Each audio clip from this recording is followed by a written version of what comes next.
La luxueuse cabine de première classe s'était figée lorsque l'hôtesse de l'air avait bloqué le passage de Sofia. « Madame, je pense qu'il y a eu une erreur.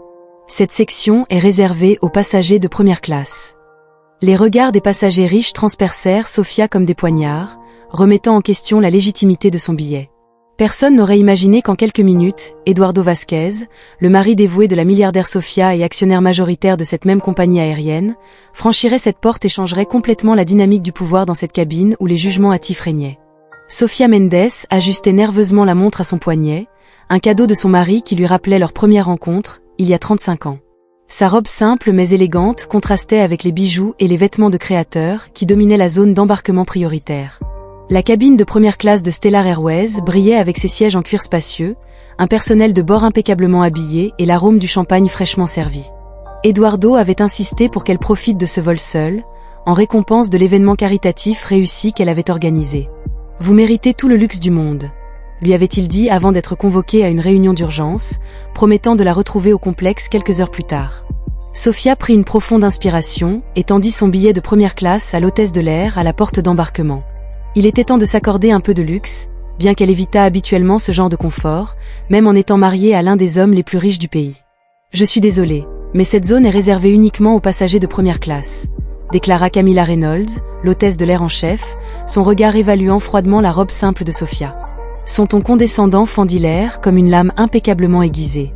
Camilla avait ses cheveux blonds relevés en un chignon serré, son uniforme bleu marine impeccable orné de rayures dorées, qu'elle semblait porter comme des insignes de supériorité plutôt que de service. « J'ai un billet de première classe », répondit calmement Sofia en tendant sa carte d'embarquement. Camilla la prit du bout des doigts, comme si elle craignait une contamination, ses ongles manucurés à la française brillant sous les lumières de la cabine. « Il semble y avoir une sorte d'erreur », répondit Camilla, ses sourcils parfaitement dessinés se levant avec scepticisme. « Peut-être avez-vous été mal enregistré dans le système. » Elle fit semblant d'examiner le billet sous plusieurs angles, ses lèvres pincées dans un scepticisme exagéré. Un homme en costume cher leva les yeux de son journal financier, ses boutons de manchette en or accrochant la lumière alors qu'il baissait ses lunettes de lecture. « Cela arrive tout le temps », commenta-t-il assez fort pour que tout le monde l'entende. La classe économique est de plus en plus encombrée ces jours-ci. Plusieurs passagers de première classe levèrent les yeux, certains avec des sourires à peine dissimulés, d'autres avec une curiosité gênée. Un couple en tenue de créateurs assortis murmura, leur regard allant de Sofia à sa tenue modeste. Camilla sourit avec une fausse sympathie, ses dents d'une blancheur éclatante. « Laissez-moi vérifier s'il y a une place pour vous à l'arrière de l'avion, je suis sûre que vous serez beaucoup plus à l'aise là-bas. » L'accent mis sur le confort portait un message clair, vous n'avez pas votre place ici. Sofia sentit son visage brûler, une rougeur lui montant au cou. « Veuillez vérifier à nouveau, mon mari a acheté ce siège spécialement pour moi, » dit-elle en gardant son sang-froid, des années de formation professionnelle en tant qu'hôtesse de l'air lui venant en aide. « Votre mari ?» Une femme portant un collier de diamants de la taille d'un petit raisin rit doucement, sa voix dégoulinant de condescendance. « Chérie, tout le monde dit quelque chose comme ça quand ils veulent un surclassement. Tu nous diras qu'il est PDG ou quelque chose d'aussi créatif. » Un rire discret résonna dans la cabine, alors que Camilla fit signe à un autre membre de l'équipage d'échanger des regards entendus. Sofia toucha la montre qu'Ed lui avait offerte le jour de leur rencontre, alors qu'elle était encore hôtesse de l'air. Le métal froid contre sa peau lui rappela la vie plus simple qu'elle menait avant de le rencontrer. Cela lui donna de la force. Elle avait déjà affronté des préjugés, mais ne s'attendait pas à en rencontrer de la part de collègues de la profession qu'elle avait tant aimée. Un homme d'affaires à proximité tapota impatiemment son accoudoir. « Certains d'entre nous ont des réunions à venir, » dit-il à personne en particulier. « Pouvons-nous résoudre ce problème et décoller ?» Camilla redressa sa posture déjà parfaite. « Veuillez patienter ici pendant que je résous ce malentendu, » dit-elle avec un sourire artificiel qui n'atteignit pas ses yeux. « Peut-être serait-il préférable que vous attendiez à la porte d'embarquement pendant que nous clarifions la situation. » Son ton indiquait clairement que ce n'était pas une suggestion. Sofia ressentit une vague d'émotions contradictoires. Embarras, indignation et une pointe de colère. Elle aurait facilement pu mentionner qu'elle était l'épouse d'Eduardo Vasquez, principal actionnaire de Stellar Airways. Un mot de sa part pouvait tout changer en un instant, mais quelque chose en elle résistait. Pourquoi aurait-elle besoin de son mari? Le chef de cabine s'approcha, son expression sérieuse sous son chapeau parfaitement positionné. « Madame, il semble que nous ayons un problème avec votre réservation. Je vais devoir vous demander de m'accompagner hors de l'avion pendant que nous résolvons cela. » Son ton était professionnel mais ferme, ne laissant place à aucune discussion. Les regards de pitié et de dédain des autres passagers pesaient sur elle alors que Sofia luttait pour maintenir sa dignité. Une femme dans la soixantaine, portant ce qui semblait être une parure complète de saphir, claqua sa langue d'un air désapprobateur. Un jeune cadre tapant sur son ordinateur portable réprima à peine un sourire narquois. Sofia resta ferme, sa voix calme mais déterminée. « Mon billet est valide, j'ai parfaitement le droit d'être ici. » Le sourire de Camilla se figea, les protocoles de sécurité renforcés. « Madame, on ne peut pas avoir n'importe qui assis en première classe sans vérification appropriée. » N'importe qui. Les mots flottaient dans l'air, chargés d'implications. C'est à ce moment que la porte de l'avion s'ouvrit à nouveau, révélant la silhouette imposante d'Eduardo Vasquez, mesurant 1,88 mètres avec de larges épaules. Sa présence attirait l'attention sans effort, son impeccable costume bleu marine Tom Ford taillé sur mesure. La perfection contrastait avec sa posture confiante et détendue. Des fils argentés à ses tempes ajoutaient de la distinction à ses cheveux par ailleurs foncés, coupés dans un style exécutif qui parlait de puissance sans ostentation. La cabine devint silencieuse.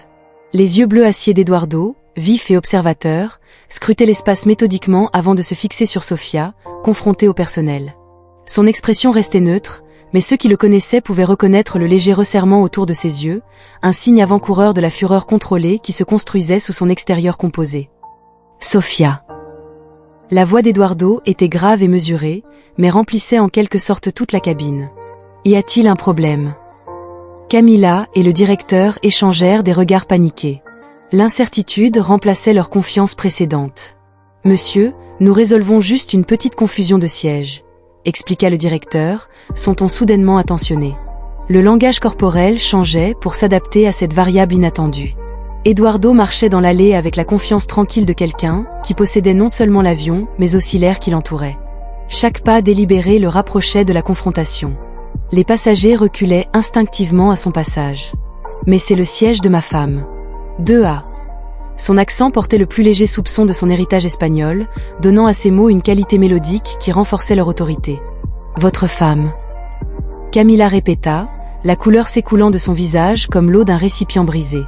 Le murmure qui parcourut la cabine fut immédiat et électrique. Eduardo s'était positionné à côté de Sofia, une main touchant doucement le bas de son dos, un geste à la fois protecteur et revendiqué. Sa montre à 6 chiffres brillait subtilement à son poignet, pas ostentatoire mais indéniablement précieuse aux yeux des connaisseurs. Oui, Sofia Méndez Vasquez, ma femme. Y a-t-il eu un problème avec son siège ? Sa question, bien que formulée poliment, portait le poids indéniable de quelqu'un habitué à obtenir des réponses. Le sang-froid du directeur s'était visiblement fissuré. « Monsieur Vasquez, nous n'avions aucune idée que nous suivions simplement le protocole pour vérifier exactement ce qu'Eduardo avait demandé. » Son regard était fixe et pénétrant alors qu'il se déplaçait délibérément du directeur à Camilla, épinglant chacun à son tour selon leur apparence. La cabine était tombée dans un silence absolu, un silence qui semblait avaler même le son de la respiration, tandis que la réalisation de qui il était et de l'ampleur de leur erreur commençait à se faire jour sur toutes les personnes présentes. « Monsieur Vasquez. » Camilla bégaya, son visage maintenant complètement pâle, toute son arrogance précédente s'était évaporée comme la rosée du matin sous un soleil ardent. L'insigne de son uniforme tremblait visiblement alors qu'elle frémissait, les épingles en or scintillant à chaque mouvement nerveux, la sueur perlant le long de sa ligne de cheveux, menaçant son maquillage parfait. La présence d'Eduardo semblait s'étendre, remplissant la cabine d'une énergie presque palpable, bien qu'il n'ait ni élevé la voix ni fait de mouvements agressifs. Le pouvoir dynamique avait changé de manière sismique. À 45 ans, il se tenait avec la confiance tranquille d'un homme qui avait construit un empire à partir de rien, non pas par héritage ou par chance, mais par intelligence et une détermination inébranlable. Il répondit clairement, le seul mot suspendu dans l'air comme un verdict. Eduardo observa attentivement la scène, ses yeux d'un bleu pénétrant qu'un magazine d'affaires avait un jour décrit comme capable de voir à travers les écrans de fumée des entreprises, enregistrant chaque détail. L'embarras de Sofia, ses épaules légèrement voûtées malgré ses efforts pour paraître composées, les regards désormais écarquillés des passagers, certains tapotant frénétiquement sur leur téléphone lorsqu'ils le reconnurent. L'équipage changeant presque instantanément de posture. Passant d'autoritaire à survivant en quelques secondes. Lorsqu'il parlait, sa voix était calme mais portait une autorité qui faisait peser chaque mot comme du plomb. Saviez-vous qu'avant notre mariage, Sofia était la plus jeune hôtesse de l'air en chef de l'histoire de Stellar Airways ? Sa main était restée protectrice au bas du dos de Sofia. Elle connaissait probablement mieux le protocole et le service que quiconque dans cette cabine. Un soupir audible avait parcouru les sièges. La femme au collier de diamants, qui s'était moquée de Sophia, feuilletait maintenant intensément le magazine de bord, ses doigts tordant nerveusement son alliance en or. L'homme d'affaires, qui s'était plaint des retards, trouva soudain ses chaussures fascinantes. Elle avait déjà évité une urgence en vol en remarquant les symptômes d'un passager avant même que celui-ci ne réalise qu'il avait un problème. Eduardo poursuivit. Une pointe de fierté l'envahit. Son ton mesuré lui sauva la mise. La compagnie aérienne lui avait fait une recommandation qui était toujours affichée au siège, bien que je commençais à me demander si quelqu'un ici l'avait réellement remarqué. Le teint de Camilla était passé du pâle au cendré. Le directeur tira nerveusement sur son col, une goutte de sueur traçant un chemin le long de sa tempe. Eduardo continua, son ton inchangé, j'ai demandé le vol pour attendre mon arrivée, car je voulais surprendre ma femme. Il semble que je sois arrivé à un moment opportun. La pause avant le mot « opportun » en disait long, une leçon magistrale en menace discrète. Il se tourna vers le directeur, qui serrait maintenant son chapeau devant lui comme un bouclier. En tant qu'actionnaire majoritaire de Stellar Airways, il déclara « Je suis profondément préoccupé par ce que j'ai vu ici aujourd'hui ». Les mots « actionnaire majoritaire » tombèrent comme une bombe silencieuse dans la cabine. Un passager près de la fenêtre halta de manière audible. Camilla dut s'appuyer contre le dossier d'un siège pour rester debout, ses jointures blanches agrippant le cuir. « Monsieur Vasquez », commença le directeur, sa voix se brisant légèrement. « Je peux vous assurer qu'il s'agissait d'un malentendu isolé. » Eduardo leva la main, et ce simple geste fit immédiatement taire l'homme. Les malentendus ont des conséquences, n'est-ce pas? Son ton était presque conversationnel, rendant la menace implicite d'autant plus puissante. Il sortit son téléphone de sa poche et tapa rapidement avec des mouvements décisifs. « Je viens d'envoyer un email au conseil d'administration. À partir de demain, tous les employés de Stellar Airways seront soumis à un nouveau programme de formation anti-discrimination. » Il fixa Camilla de son regard inébranlable. « Mademoiselle Reynolds, vous aurez l'honneur d'être la première participante. » Camilla déglutit difficilement, incapable de répondre, sa carrière défilant devant ses yeux. L'épingle Silver Wings sur son uniforme, autrefois porté avec fierté, semblait maintenant peser une tonne. Concernant le poste de directeur de l'expérience client que nous envisagions de pourvoir, Eduardo se tourna de nouveau vers le directeur. « Je pense que ma femme, avec son expérience antérieure dans l'entreprise et sa récente expérience en tant que cliente, sera parfaitement qualifiée pour prendre la relève si elle le souhaite. » Les yeux de Sophia s'écarquillèrent légèrement. C'était la première fois qu'elle entendait parler d'un tel poste. Une lueur de surprise traversa son visage avant qu'elle ne se ressaisisse. Eduardo s'adressa ensuite aux passagers, sa voix projetée pour que tout le monde l'entende, mais sans s'élever. « Mesdames et messieurs, je m'excuse pour le retard.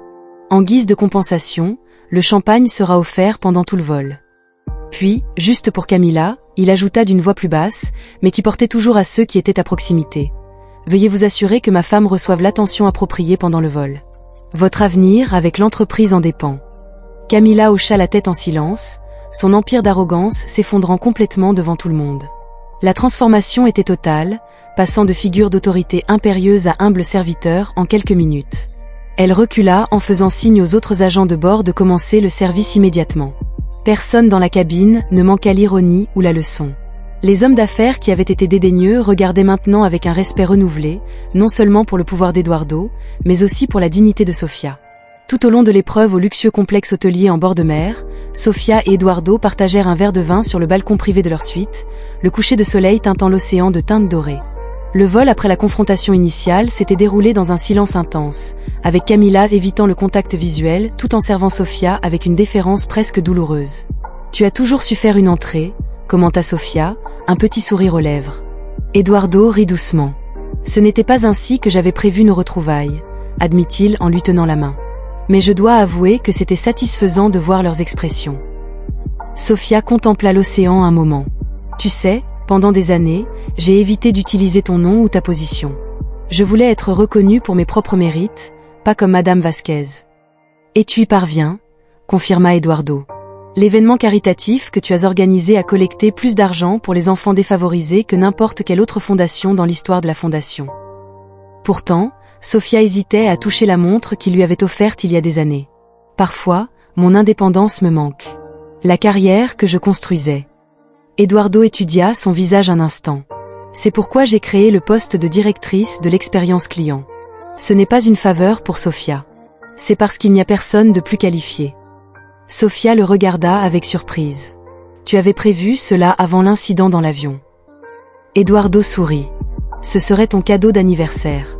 Tu as l'expérience, la vision et maintenant, après aujourd'hui, tu sais exactement ce qui doit être changé. Sophia sentit des larmes inattendues dans ses yeux. Tu n'as jamais cessé de croire en mon potentiel, même quand je doutais de moi. Eduardo toucha doucement la montre à son poignet. Rappelle-toi ce que je t'ai dit quand je te l'ai offerte. Le temps est le seul luxe qui compte vraiment. Comment nous choisissons de l'utiliser et avec qui? Sophia hocha la tête, se remémorant le jeune homme d'affaires qu'elle avait rencontré il y a des années lorsqu'elle servait du café en première classe. Cette hôtesse de l'air m'a appris plus sur la dignité et l'excellence en un vol de 3 heures qu'en des années de réunions d'affaires. Eduardo poursuivit. Je ne suis pas tombé amoureux de Madame Vasquez, la femme du milliardaire. Je suis tombé amoureux de Sofia Mendes, la femme qui traitait tous les passagers, du PDG à l'enfant voyageant seul, avec le même respect indéfectible. Sophia lui serra la main. Le coucher de soleil se reflétait sur la montre, marquant non seulement les heures, mais aussi le voyage qu'ils avaient partagé. Alors Eduardo demanda doucement, quel est le futur directeur de l'expérience client? Pensez-vous à la transformation de Stellar Airways? Sophia sourit, se sentant plus légère qu'elle ne l'avait été depuis des années. Je pense qu'il est temps d'écrire un nouveau chapitre. Alors, qu'avez-vous pensé de ce rebondissement inattendu? Le moment où Eduardo s'est révélé être le propriétaire de la compagnie aérienne vous a-t-il surpris autant que choqué? Cet équipage arrogant vous a-t-il étonné? Malheureusement, de nombreuses personnes sont jugées quotidiennement par leur apparence, leurs vêtements ou leurs origines, sans que les autres ne connaissent leur véritable histoire et leurs valeurs. Avez-vous déjà vécu une situation similaire ou été témoin d'une sous-estimation injuste de quelqu'un? N'oubliez pas de vous abonner à la chaîne pour découvrir d'autres histoires inspirantes comme celle-ci et d'activer la cloche pour être averti lorsque nous publions de nouvelles vidéos. Vos commentaires sont très importants pour nous. Dites-nous d'où vous regardez. Partagez cette vidéo avec quelqu'un qui, selon vous, a besoin d'entendre ce message puissant sur le fait de ne pas juger par les apparences et comment la vraie valeur d'une personne va bien au-delà de ce que les yeux peuvent voir. Jusqu'à la prochaine histoire qui vous fera repenser vos perceptions et célébrer le pouvoir de traiter tout le monde avec dignité et respect.